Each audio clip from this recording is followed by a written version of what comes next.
My parents came from Somalia. They were born in Mogadishu, but they came to Ethiopia because of the war and conflict. They settled in a refugee camp where nearby town. My mom moved out and started business. My father was always in and out doing business as well. And then we were born. We were raised there, and because of the fact that my parents were refugee, we were as well as refugee. I remember my beautiful grandma who raised me, school that I went, friends, lots of friends that I actually missed them, kids that we used to participate sport together. I was the oldest boy for the family. Of course, when you are Somali and you're the oldest, there's a responsibility upon you, and like it or not, you're gonna have to do it. Life in Ethiopia wasn't, the easiest life you can say, but it is better than no life, I'll tell you that. One day, organizations that involve immigration services came through, and they put us through the process, and of course we passed the test of background checks and punch questions and physical exam, and all sort of tests.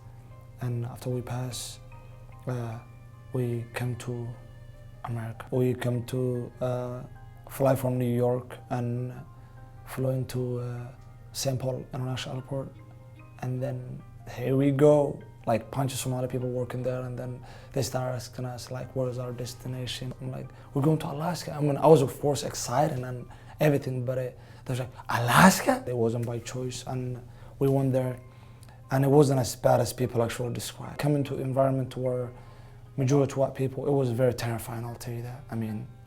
What is this? What world have we come? That was my expression. Everything seemed a cultural shock though.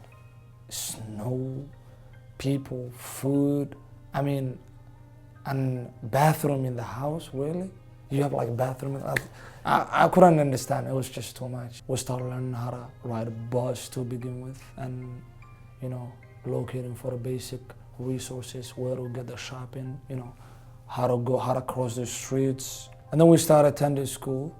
Back in Ethiopia, usually teachers rotate and the students stay in one classroom, and then, went to first period and just sat down. I'm like, the teacher has to tell me like, hey, you have another class, you have to go to your next class. She have to take me and tell me like, this is your class, and this is your next class, and this is your next class. And I'm like, okay, this is gonna take me a while to get used to it. The guy have to find a job, and as well as attend the school. So I start working for a Lowe's company, that home improvement. My mom decided to move. I was about to move up for being a department manager, but my mom moved it up, and I had to come with the family.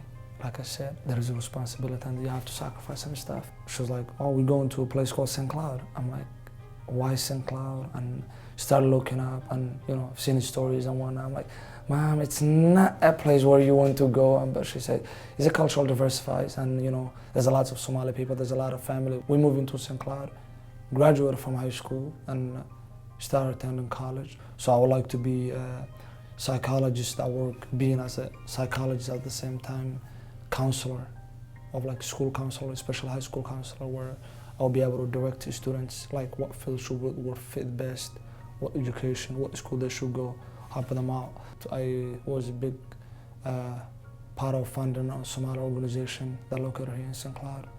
I'm basically the vice president of the St. Cloud Somali Youth Organization, which does a lot of work in terms of, mentoring students, hosting sports. My father is separated from us for the fact of we left behind, and of course immigration process took a while, and which was responding. Family separation, that's one thing we suffered. The one thing that I would like to see would be my father and my family union.